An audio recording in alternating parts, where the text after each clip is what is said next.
श्री स्वामी समर्थ. जीवनातील एक नवे पर्व, मोक्ष आणि अंतिम मुक्तीचा मार्ग. मनुष्य जन्माचे खरे सार्थक कशात आहे?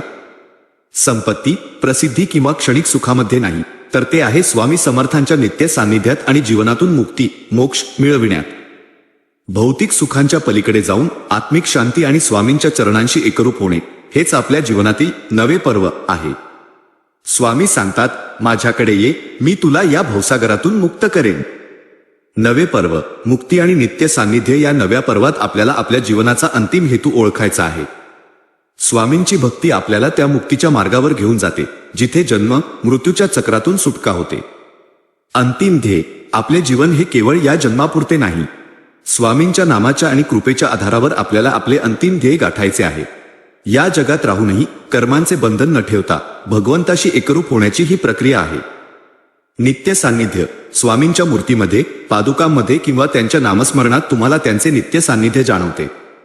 हे सान्निध्यच तुम्हाला योग्य निर्णय घेण्यास आणि मोहापासून दूर राहण्यास मदत करते. हेच स्वामींनी आपल्याला दिलेले सर्वात मोठे वरदान आहे. निरागस भक्ती, मुक्तीचा मार्ग सोपा आहे. त्यासाठी मोठे यज्ञ किंवा कठोर तपश्चर्या करण्याची गरज नाही. फक्त निरागस आणि निस्वार्थ भक्ती करा. लहान मुलासारखे प्रेम आणि विश्वास स्वामींवर ठेवा.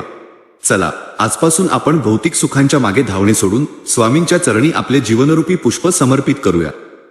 स्वामींच्या कृपेने आपल्या जीवनातील हे नवे पर्व आपल्याला आत्मिक शांती आणि मोक्षाच्या अंतिम ध्येयाकडे घेऊन जावो, हीच प्रार्थना. अनंत कोटी ब्रह्मांड नायक, राजाधिराज, योगीराज, अक्कलकोट निवासी श्री स्वामी समर्थ महाराज की जय.